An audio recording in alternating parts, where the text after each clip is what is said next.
For nearly 50 years, Gogo has been the musical identity of the D.C. metropolitan area. In the early 70s, Chuck Brown, the godfather of Gogo, laid the foundation for the funk and groove-based genre of the beat that keeps going. Throughout its lifespan, Gogo faces many obstacles such as violence and club closures. The Gogo community refuses to let any obstacles slow down or stop the music. What caused the decline in the Gogo community, and how can it be fixed? We talked to Kenneth Bust a Move Monday, owner of Martini's, Calvin Killer Cow the Animal Henry, an independent artist and member of Rare Essence, and Yashawn Scott, band member of UEB. All right, so I graduated in 2015, so I feel like Go-Go started to die off like around maybe like my 10th grade year. You know, probably like 2012, 2013. That was like the dying age of Go-Go right there. Maybe like 2005, 2010, it kind of went down.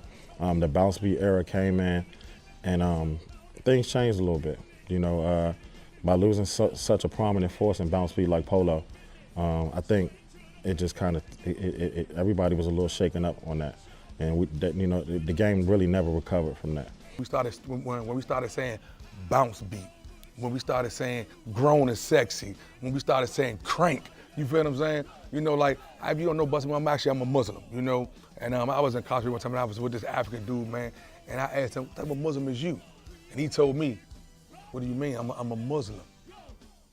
He not a Shiite, he wasn't a Sunni, he wasn't a Nation of Islam, he was a Muslim. So I think Gogo took turn for the worst when we started trying to divide the culture of the music. Also around here, we got some unity issues. You know, sometimes we got a crab in the barrel mentality that's, you know, we got to get out of that. You know, and that's going to always hold us back.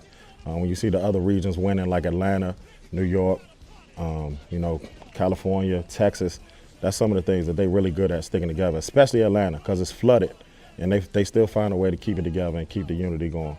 Go-Go fell off because, one, clubs weren't tolerating fighting. Like, fights was like a lot. Like, there was the all-time high in fights. Like, people was dying, people was getting hurt, kids was getting beat up, like underage kids. Like, it was just crazy.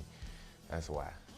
You had the trade winds that got closed down. You know what I'm saying? You had the Legend Club that got closed down. You had the CFE that got closed down. They blamed a lot of the violence on the music, when actually the music has nothing to do with the violence. You know, it's violence at any kind of music event. It's violence at the rock and roll concerts. It's violence at the punk rock concerts. It's violence everywhere. So, I mean, for Gogo to take that on, it was hard for Gogo to kind of maintain through that phase. They took about 10 to 20 clubs within like a 3 or 4 year, you know, span. And it's hard for any genre to keep continuing to play when you take all the spots away that they play. So, I mean, that was really an issue. But we say it was shut down because of the violence. If you go look up any law, I guarantee you now one of those clubs that's closed down, what they say was due to violence. They passed a law a couple years ago. It was first called the CB 18 bill, which was, when we as club owners and promoters, we felt like it was sought out to close down nightclubs. We had the feeling that they didn't want Gogo in PG County. You get what I'm saying? You know, the reason why a lot of them spots closed down, they beat us at our own game. So as a young black businessman, as a young black owner, me and Jadega pride ourselves on having every license that PG County require. So I don't have to be scared when the police roll up in here. I don't have to be scared when the liquor board roll up in here. I don't have to be scared when the health department roll up in here, because you wonder why? I'm paying my taxes, I'm doing my permits. You can't cut corners. You know what I'm saying? So then we wanted to blame the county. Oh, y'all closed us down. No, we closed ourselves down. I won't use the word hurt Go-Go, but we didn't teach our generation up under us about Go-Go. So now it's like, I'm scared it's gonna die out in the next 10 years. You get what I'm saying? Because now in the new generation, it's about Lil Baby. It's about man, NBA Youngboy. It's about things they don't understand that man, it's no more new bands. The newer bands are still older than y'all. The young bands are still between 25 and 35. You get what I'm saying? So if you're between 25 and 35 and you ain't teaching that 10-year-old to that 21-year-old about the culture of our music, it's gonna die out eventually. I mean, something I noticed was, you know, the kids right now aren't as interested in Go-Go as they were when I was growing up. You know, when I was coming up, Go-Go was over top of rap. You know, you wanted to go to the Go-Go see the ladies, The environment was cool. Your friends was there from school. Your friends was there from your neighborhood. Everybody was all together. It was a fun experience. But, you know, now it's more like they don't even care about the experience. They don't care about the genre. They don't care about the history of it. It's kind of like they went their own way. So I think the youth kind of just didn't pick up on Gogo because it wasn't, what they saw on TV wasn't Gogo. Gogo wasn't on TV. It wasn't in front of them, you know, and it wasn't introduced to them like it was introduced to us. So I think that's a major problem because no genre can grow without the youth.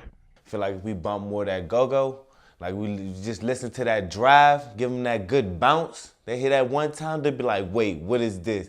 And show them a little moves that we used to do. They be like, oh yeah. And they probably can reinvent it themselves.